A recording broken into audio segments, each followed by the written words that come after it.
Allahu Akbar, Allahu Akbar. Iblis menyatakan bahawa dia akan berusaha menyesatkan anak Adam, melainkan hamba-hamba Allah yang ikhlas. Dia tak berjaya memperdayakan dan menyesatkan. Maka sudah tentulah ikhlas itu sangat penting dalam segala hal kita, bermula daripada niat kita, perbuatan kita, perkataan kita. Maka keikhlasan itulah adalah utama.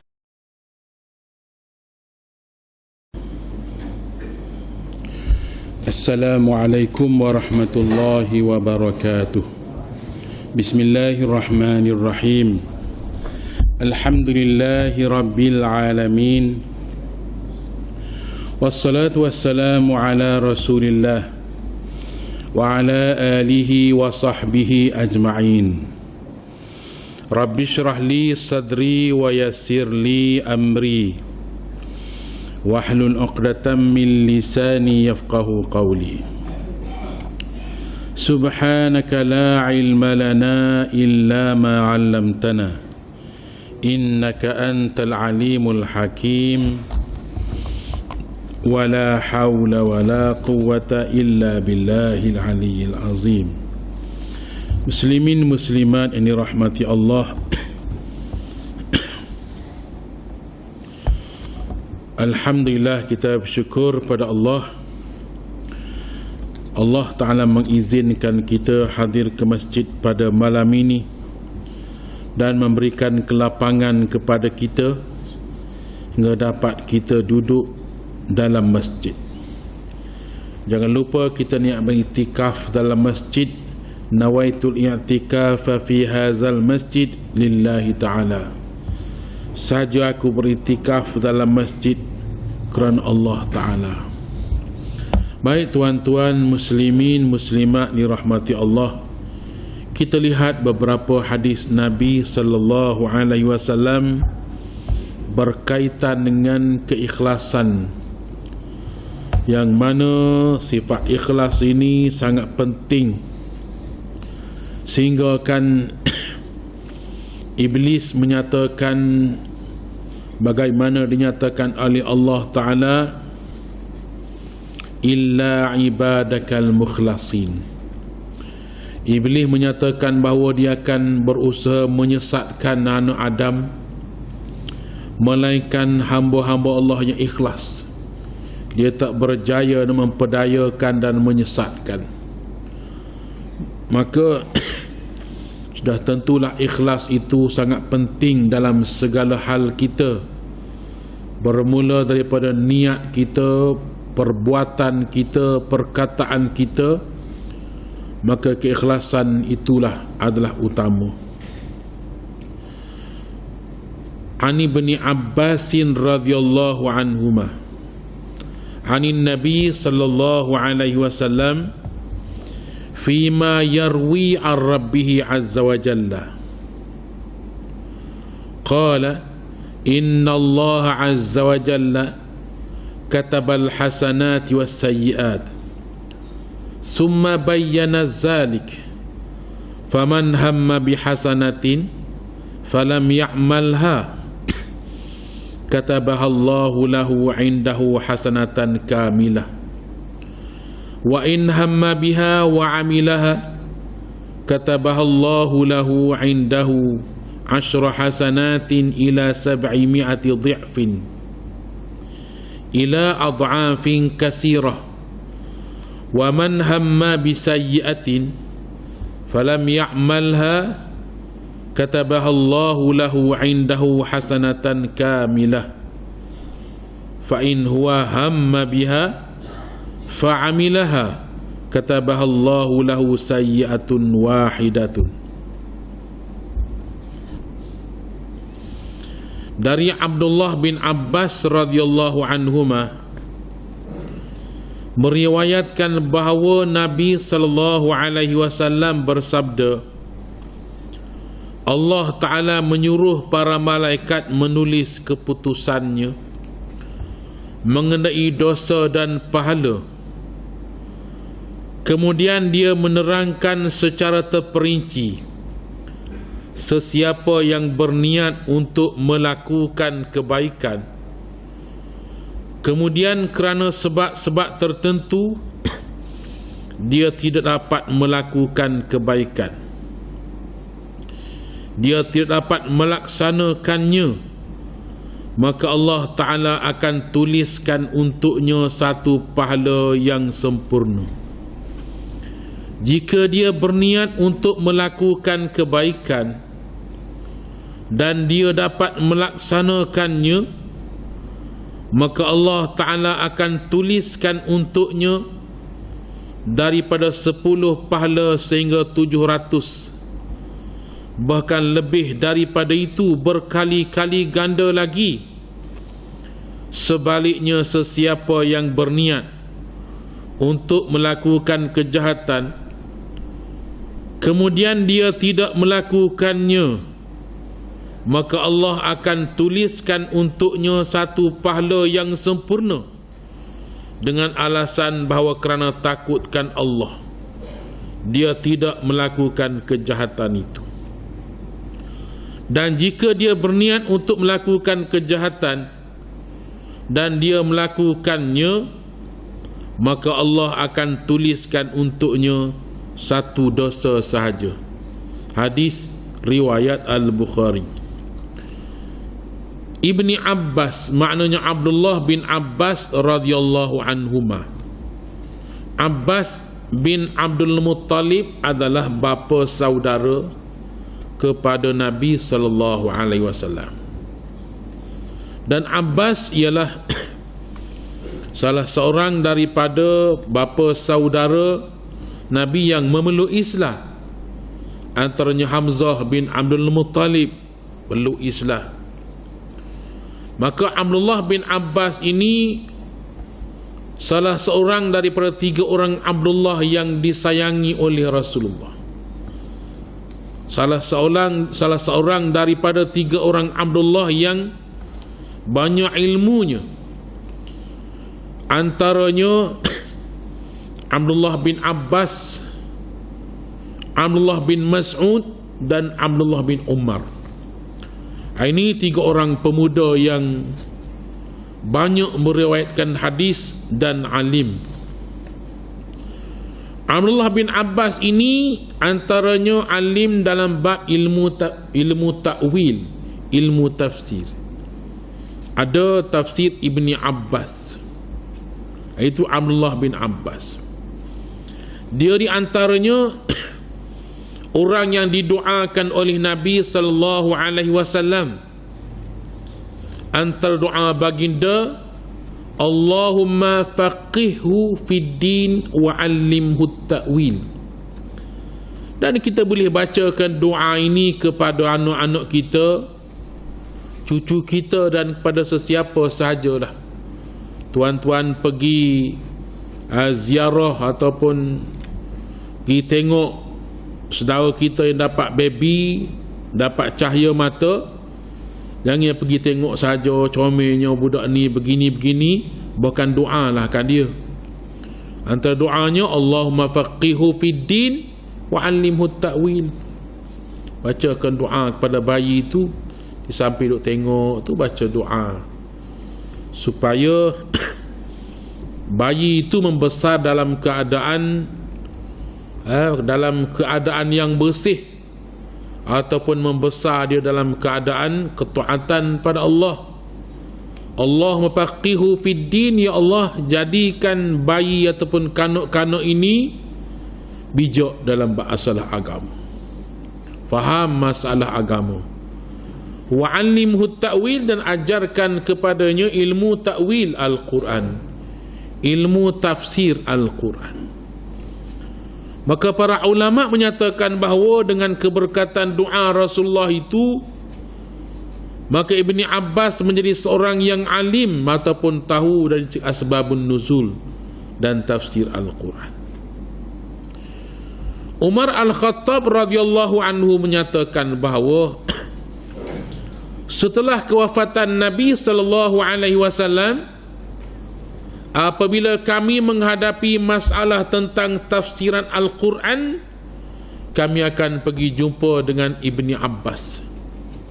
Kami tanya kepadanya tentang asbabun nuzul dan tafsir ayat ni apa maksud. Kerana kealimannya merupakan khazanah ilmu tafsir ataupun ta'wil Al-Quran. Ibni Abbas radhiyallahu anhuma menyatakan daripada Nabi sallallahu alaihi wasallam, fima yarwi ar-rabbih, maknanya hadis ini hadis yang merupakan hadis qudsi, riwayat daripada Tuhannya Allah Azza wa Jalla. Inna Allah Azza wa Jalla, sesungguhnya Allah Ta'ala, katabal hasanat, Allah Ta'ala tulis, Allah Ta'ala menentukan kebajikan dan kejahatan ataupun dosa itu. Summa bayyana zalik, kemudian Allah Ta'ala tentukan hak ni kebajikan, hak ni dosa, hak ni baik, hak ni buruk, dah ditentukan oleh Allah Ta'ala. Baik itu tuan-tuan, halal haram baik buruk itu mengikut agama, bukan kata pada pandangan kita semata-mata. Halal dan haram itu adalah mengikut hukum agama. Allah Ta'ala kata halal, halal lah, walaupun kita tak suka. Allah Ta'ala kata haram, haramlah dia, walaupun kita nak, walaupun kita berkenan. Bila Allah Ta'ala kata benda tu haram, maka haram. Bahkan sesiapa yang menghalalkan yang haram, mengharamkan yang halal, maka dia boleh menyebabkan rosak akidah, boleh jadi murtad. Siapa-siapa yang menghalalkan yang haram, misalnya dia kata arak ni halal, arak boleh minum, jadi murtad. Bukan saja dosa besar je, tapi dia menghalalkan arak itu, hukumnya jadi murtad jika tidak bertaubat. Ataupun air kopi je, air kopi je dia apa minum walau mabuk tak, awak hoyo hayal seperti mana orang mabuk arak, maka perbuatannya itu adalah haram, tak boleh. Dah Allah Ta'ala kata arak tu haram, maka janganlah.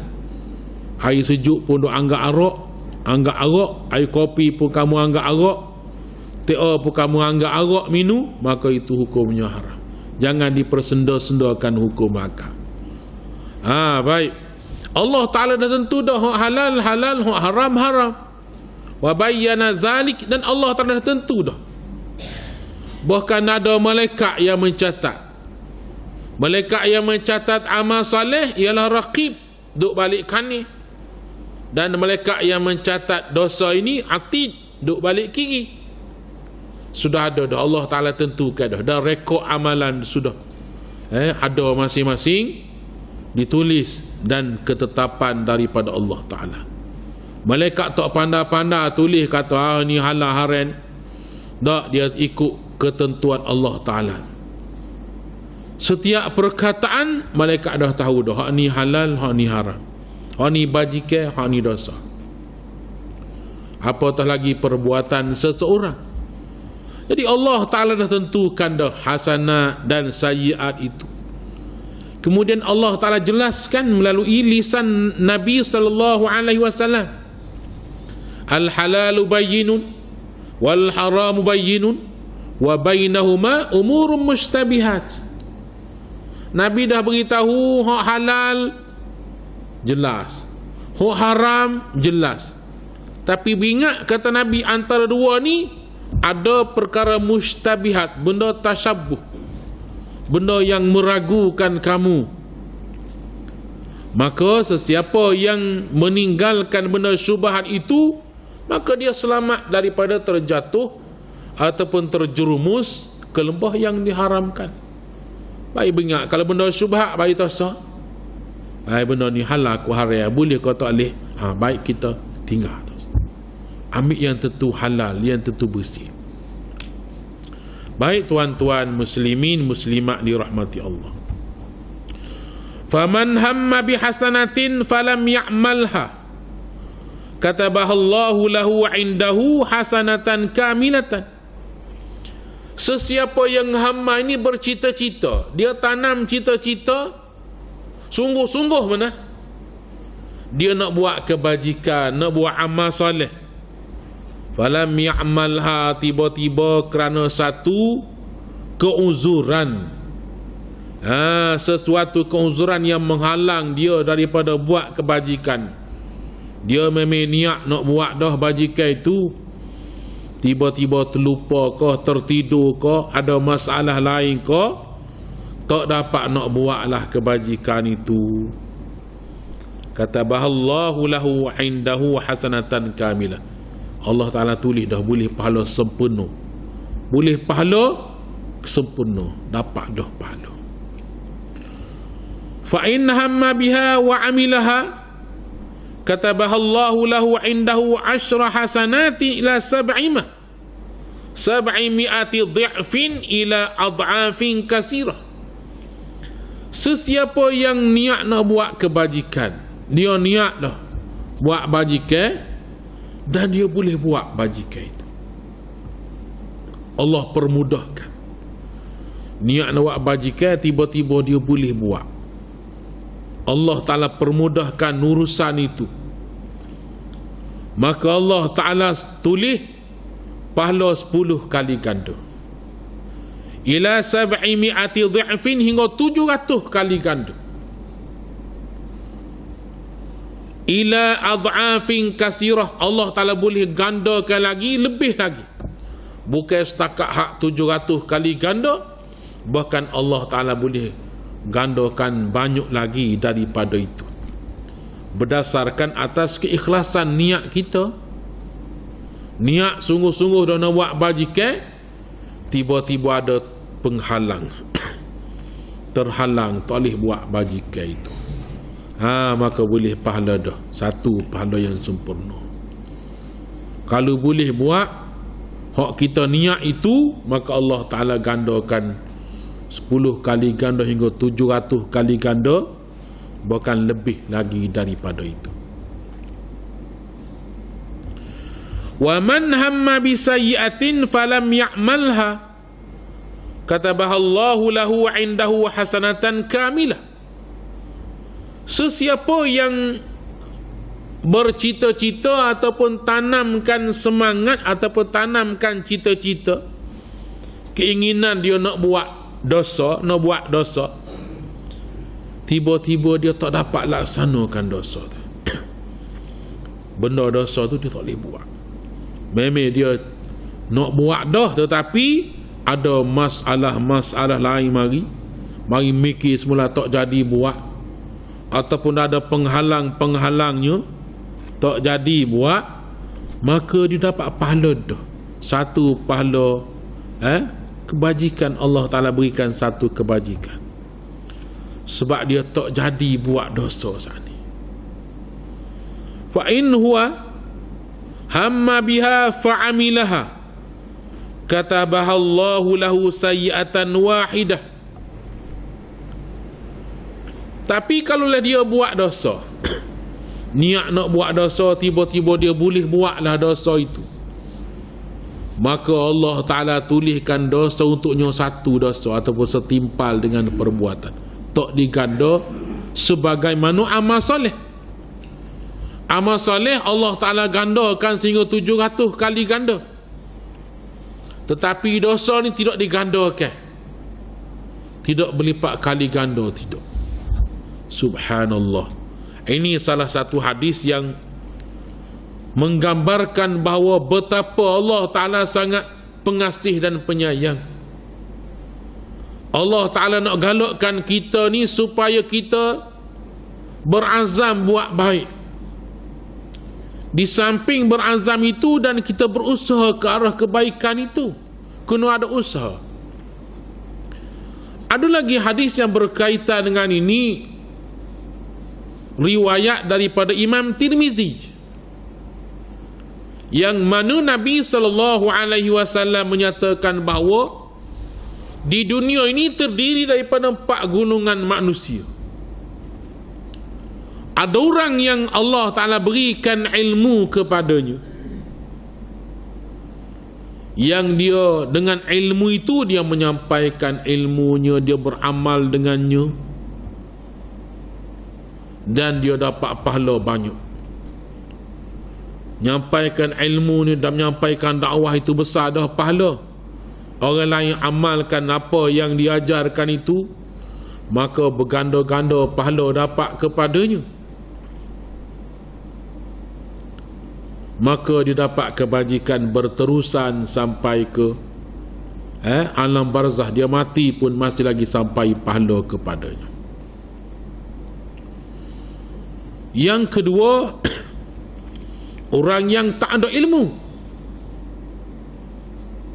tetapi dia bercita-cita aku nak ilmu. Dia belajar juga, dia pergi dengar juga, dia berusaha nak dapatkan ilmu. Dia bercita-cita kalau Allah Ta'ala berikan pada aku ilmu seperti si alim itu, seperti tok guru itu, aku akan sampaikan ilmu supaya dia juga. Aku akan berdakwah, aku akan ajak orang ramai kepada kebaikan.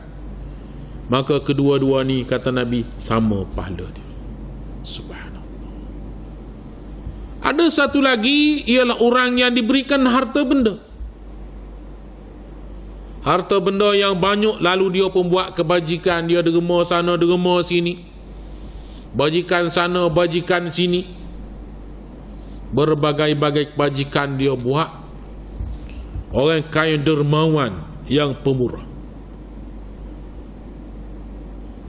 Ada pula orang yang tak ada harta tapi dia bercita-cita dengan niat yang ikhlas. Dia kata, kalaulah Allah beri aku kaya seperti dia, seperti dermawan itu, seperti si kaya itu, aku akan jadi seperti dia juga. Aku akan dermakan harta aku akan belanjakan. Niat dia ikhlas ini kerana Allah. Maka kedua-duanya adalah pahala sama. Subhanallah, Allah berikan pahala. Sebab itu tuan-tuan, jangan kita rasa kecewa bila kita tak ada harta, tak ada kemewahan seperti mana orang mewah. Jangan kita kecewa kerana Allah Ta'ala berikan peluang kepada kita. Allah berikan pada kita ni ikhlas niat, maka kita dapat ganjaran besar. Janganlah sekadar niat semata-mata tapi ada usaha ke arah itu.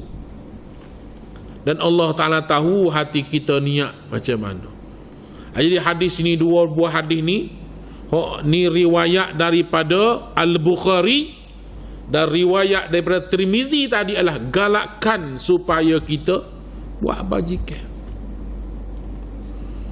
Bahkan apabila kita niat nak buat baik, tiba-tiba sengaja tak si buat baik, tu lain. Ni sebut dalam hadis ini ialah dia nak buat baik, dia niat dah nak bangun tahajud, tiba-tiba tak terjaga, dapat dah pahala penuh. Niat dah nak buat bajikan, nak belanja kawan minum di kedai kopi misalnya, cedera dah duit, tiba-tiba ada orang belanja dah, maka dia dapat pahala dah dengan ikhlas niat dia tu. Niat dah nak buh tabung pitih, mari masjid pitih halai poket cedera dah, mari-mari rasa-rasa pitih tak ada, tinggal. Dia niat dah nak buh pitih dalam tabung masjid, tiba-tiba terlupa dah pitih, maka ikhlas niat dia itu dapat dah pahala. Subhanallah. Baik tuan-tuan, ada lagi hadis yang mana disebut dalam kitab, dipetik oleh arwah Mufti Haji Muhammad Nur, dimuatkan dalam kitab Mustika Hadis. Di sana diriwayatkan bahawa Nabi SAW bersabda, antara malaikat yang tulis kebajikan dan tulis dosa ini, yang menjadi ketuanya ialah malaikat yang tulis kebajikan. Hadis ini juga terdapat dalam kitab Riyadhus Salihin. Malaikat yang duduk balik kanan itu menjadi ketua kepada malaikat yang balik kiri. Jadi malaikat yang tulis kebajikan ini mengarahkan malaikat balik kiri. Kalaulah si anu ni buat dosa, tunggu, jangan tulis lagi, tunggu seketika. Seketika itu ulama mentafsirkan ada menyatakan 3 jam. Tunggu, jangan tulis lagi, beri peluang dia 3 jam. Kalau selama 3 jam dia tak bertaubat, dia tidak insaf, tulis 1 dosa untuknya. Tapi kalau selama 3 jam itu dia bertaubat, dia insaf, kira pakai tak tulis lah, kira tak usah tulis. Subhanallah. Ini juga rahmat daripada Allah. Ada lagi menyatakan seketika itu 6 jam. Bermakna tuan-tuan, kalau seseorang itu buat dosa, lepas tu dia nyesal, ni bermakna orang baik, ni orang juru. Tiba-tiba dia tersilap, dia terkeliru ke, dia terpengaruh ke, dia tak siap buat dosa. Tiba-tiba seketika dia pun menyesal, ni orang juru. Orang ahli maksiat sungguh, dia tak pernah nak bertaubat, bahkan dia bangga dengan dosa yang dia buat. Ini Allah Ta'ala marah. Dia buat dosa, duk jajar royak kau orang kata, duk royak dosa dia kau orang. Dia sendiri dedah keaiban dia kepada orang tu, pada orang ni. Sedangkan dia buat dosa, dia buat maksiat, dia berbangga-bangga dengan dosa. Ini Allah Ta'ala murkai. Sedangkan Allah Ta'ala menutup keaiban seseorang. Tiba-tiba dia duk pergi jajar keaiban dia, keaiban ahli keluarga dia, keaiban isteri dia, duk jajar ke orang kata. Bermakna orang lagi ni bukan orang juru. Orang juru dia malu kalau orang tahu dosa dia, dan dia pun bercita-cita nak tinggal dosa, tak siap buat. Jadi berbeza dalam keadaan begitu. Allah Ta'ala murkai orang yang buat dosa dan dia agung-agungkan, dia nyoho-nyoho dengan dosa dia. Orang lagu ni dia tak ada peluang nak bertaubat, bahkan dia rasa apa yang dia buat tu betul dan tak perlu bertaubat pun. Ini orang yang takabur dan sombong. Adapun sesiapa yang buat dosa, adapun sesiapa yang buat kebaikan, malaikat yang balik kanan tulis selalu. Niat nak buat kebaikan, tulis dah pahala, 1 pahala. Tiba-tiba dia buat dosa, dia buat kebajikan, maka malaikat ni tulis 10 kali ganda ataupun sehingga lebih, sama seperti dengan hadis ini. Jadi tuan-tuan, itu juga memandangkan rahmat daripada Allah Subhanahu wa ta'ala kepada hamba-hambanya yang beriman. Ada satu al-qisah lah yang disebut dalam kitab-kitab. Dalam al-qisah, dalam kitab-kitab disebut cerita ini 2 orang adik-beradik. 2 beradik ni, hak sore si adik ni tok lebah, si Abid. Abang ni pula maksiat, buat dosa. Maka adik ni buat dosa, buat bajikan lah untuk tempat ibadat dia. Ni daripada kalangan Bani Israel. Dia buat bajikan, duk berzikirnya siang malamnya, duk berzikir.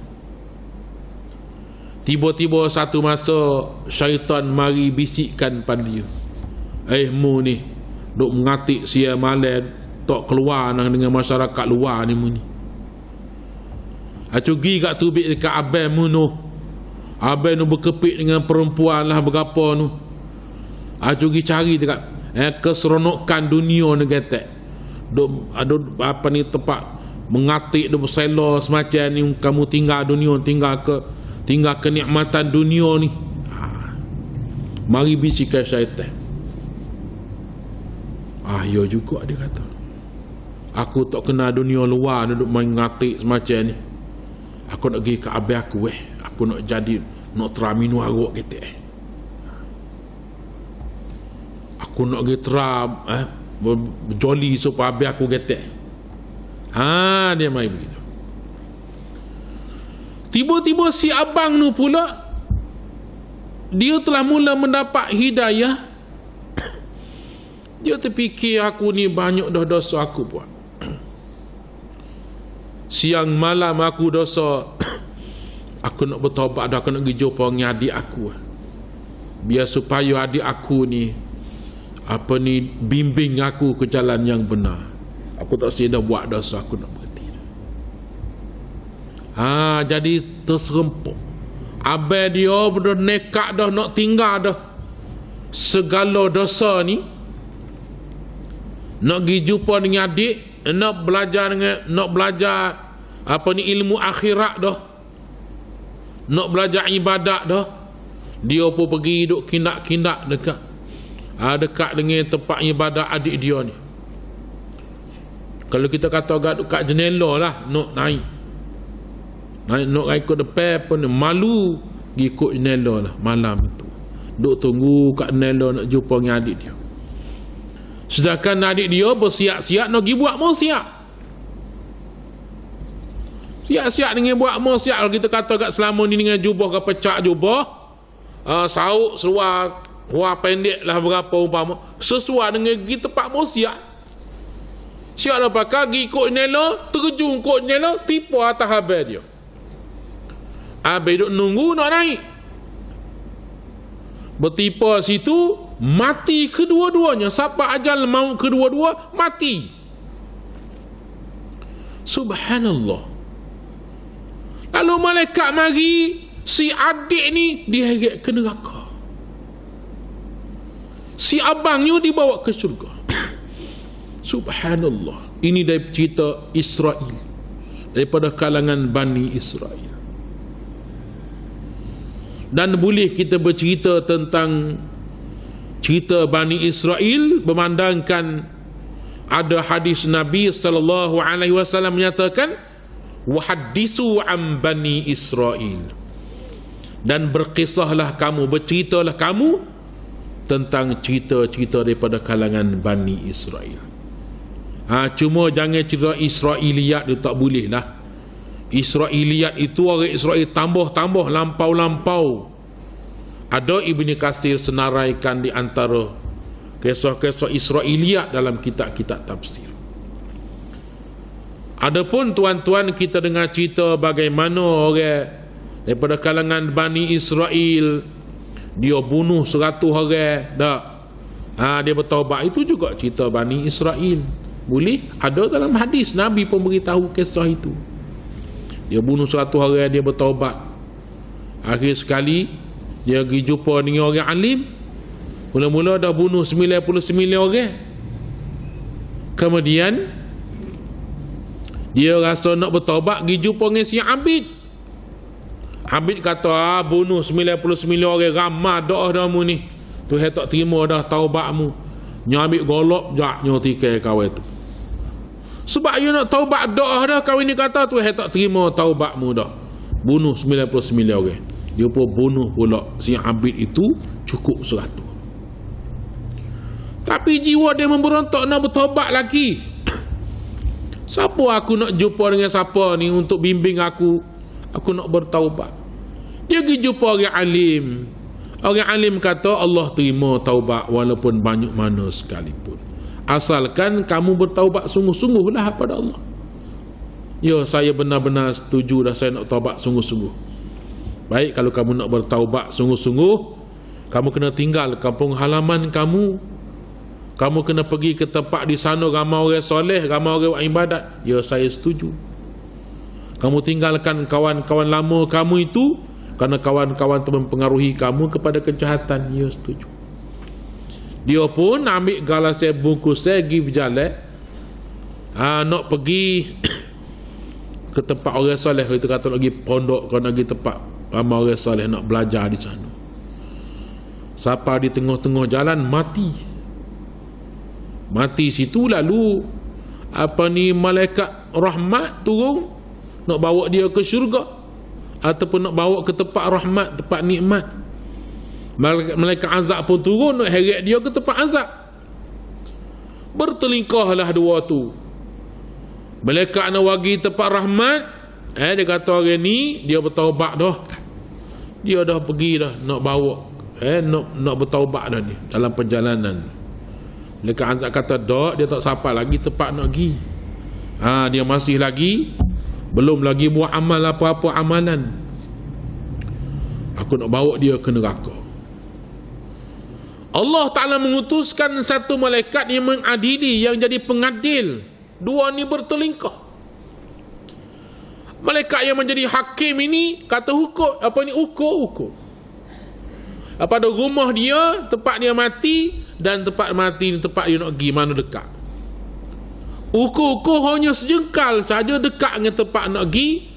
Maka hakim ni, pada malaikat yang memutuskan keputusan, orang ni mendapat rahmat Allah Ta'ala, sila bawa dia ke tempat syurga, ataupun bawa dia ke tempat-tempat rahmat, dia akan masuk syurga.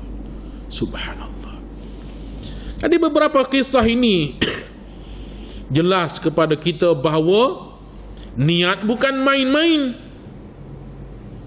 Niat dengan niat itu, dengan ikhlas niat itu, boleh membawa seorang itu ke syurga Allah. Dan kalau dengan niat sahaja seorang itu, kadang-kadang boleh merosakkan akidah. Dia niat tahun 1 Januari 2024 dia nak murtad. Dia pasal niat sekarang. Dia kata nanti 1 Januari ni malam sambut Januari tu, tajah tu tak masuk 1 Januari dia nak keluar daripada Islam. Dengan dia niat begitu, maka tak ada 1 Januari lepas dia niat gitu dah jadi murtad. Jangan main-main. Sebab tu ada satu doa yang Nabi ajar kepada kita. Allahumma inna nas'alukal jannata wa na'imaha wa ma qarraba ilaiha min qawlin wa amalin wa niyatin wa i'tiqad. Ya Allah, ya Tuhan kami mohon syurga padamu ya Allah, dan segala apa yang mendekatkan kami, menyebabkan kami masuk syurga-Mu ya Allah, sama ada daripada perbuatan kami, min qaulin, perbuat kata-kata, qaulin wa amalin, amal perbuatan, wa niyatin, niat, dan i'tiqad, pegangan. Semua tu biarlah menjurus kepada syurga. Dengan perbuatan ahli syurga, percakapan boleh menyebabkan masuk syurga, niat yang boleh menyebabkan masuk syurga, dan i'tiqad menyebabkan masuk syurga. Wa a'udzu bika minan nar wa ma qarraba ilaiha min qaulin wa amalin wa niyatin wa i'tiqad. Wahai Allah, kami taksir neraka, dan hindarkan kami daripada segala perkara yang boleh menyebabkan masuk neraka, sama ada kata-kata menyebabkan neraka, taksir. Perbuatan yang menyebabkan masuk neraka, taksir. Hindarkan kami supaya kami tidak buat benda menyebabkan masuk neraka. Niat ataupun niat yang menyebabkan masuk neraka, hindarkan kami, jangan kami niat begitu. Dan i'tiqad, pegangan akidah yang menyebabkan masuk neraka, kami taksir juga. Tu ambil doa ni, tu imam kita selalu baca, amin kan. Dengar tu baca doa ni, amin selalu. Ni doa ni intipati, merangkumi segala perbuatan kita, kata-kata kita, niat kita, i'tiqad, biarlah berbetulan ataupun menepati ciri-ciri orang nak ke syurga Allah Ta'ala. Baik tuan-tuan muslimin muslimat yang dirahmati Allah, An Anas bin Malik radhiyallahu anhu anna Rasulullah sallallahu alaihi wasallam qala laqad taraktum bil Madinah aqwaman ma sirtum masiran wala anfaqtum min nafaqatin wala qata'tum min wadin illa wahum ma'akum fih. Qalu ya Rasulullah wa kaifa yakununa ma'ana wahum bil Madinah? Qala habasahumul uzru. Rawahu Abu Dawud. Anas bin Malik radhiyallahu anhu meriwayatkan bahawa sesungguhnya Rasulullah sallallahu alaihi wasallam bersabda, kamu tinggalkan di Madinah golongan yang pasti menyertai kamu dalam ganjaran dan pahala, walau di jalan mana sekalipun kamu berjalan, apa-apa sekalipun yang kamu belanjakan, dan di lembah mana sekalipun kamu lalui. Para sahabat berkata, ya Rasulullah, bagaimana mereka boleh menyertai kami? Para sahabat berkata, ya Rasulullah, bagaimana mereka boleh menyertai kami sedangkan mereka berada di Madinah? Baginda sallallahu alaihi wasallam menjawab, mereka ingin keluar bersama kamu, namun keuzuran telah menghalang mereka. Hadis riwayat Abu Daud. Subhanallah. Ini juga masuk dalam ikhlas niat. Orang nak keluar berjihad fi sabilillah, tiba-tiba keuzuran, tak dapat pergi berjihad, dapat pahala sama. Ada satu lagi kisah daripada kalangan sahabat yang dia dah siap sedia dah, kuda pun dia sudah ada, senjata pun dah siapkan, dan bekalan pun dah siap. Tiba-tiba hari nak berangkat pergi berperang, dia jatuh sakit, demam hari tu. Tak boleh pergi perang sebab dia memeh-demeh sungguh. Sedangkan kelengkapan dia telah dia siapkan. Ada pula sahabat pula nak pergi perang tapi kuda tak ada, pitih tak ada, bekal tak ada, pedai pun tak ada, tapi dia nak pergi, dia semangat. Maka Nabi kata pergi rumah sahabat yang demam, yang sakit itu, ada minta ataupun pergi beritahu ke dia nak berjihad.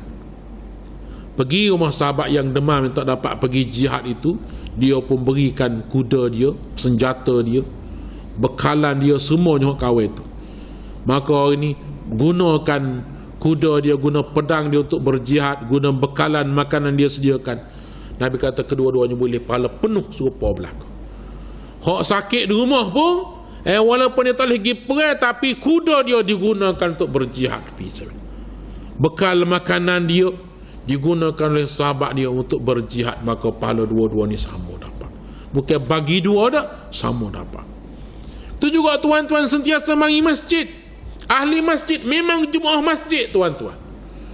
Tiba-tiba hujan ke, banjir ke, pancik motosikal, tayar kereta bocor sebagainya, menghalang tak boleh mari jemaah. Ketika itu tuan-tuan tetap dapat pahala jemaah. Ataupun sakitlah, demam, nak mari tu kat masjid, jerit-jerit nak mari masjid, tapi oleh kerana sakit, oleh kerana uzur, maka tuan-tuan tetap dapat pahala berjemaah. Itulah kurniaan rahmat daripada Allah Subhanahu wa ta'ala. Maka ikhlaskan niat sangat penting. Benarlah bagaimana Allah Ta'ala nyatakan, iblis tak dapat perdayakan kita sekiranya kita benar ataupun ikhlaskan niat kerana Allah Ta'ala. Illa ibadakal mukhlasin. Wahai Allah, kata iblis, aku tak dapat perdayakan hamba-hambamu yang ikhlas niat kepadamu. Yang lain itu aku boleh perdayakan mereka. InsyaAllah tuan-tuan, mudah-mudahan apa yang kita pelajari beberapa hadis, beberapa kisah ini jadi pengajaran pada kita dan panduan pada kita untuk ikhlaskan niat kerana Allah Ta'ala. Wallahu a'lam. Wassalamualaikum warahmatullahi wabarakatuh. A'udzu billahi minasyaitonir rajim. Bismillahirrahmanirrahim. Alhamdulillahi rabbil alamin. Wassalatu wassalamu ala Rasulillah wa ala alihi wa sahbihi. Allahumma inna nas'aluka ilman nafi'a wa amalan mutaqabbala wa qalban khashi'a wa wajhan muniran wa tawfiqan hasanan wa tawbatan nasuha. Rabbana atina fid dunya hasanah wa fil akhirati hasanatan wa qina azaban nar. Wa sallallahu ala Muhammadin wa ala alihi wa sahbihi. Alhamdulillahi rabbil alamin. Taqabbalallahu minkum.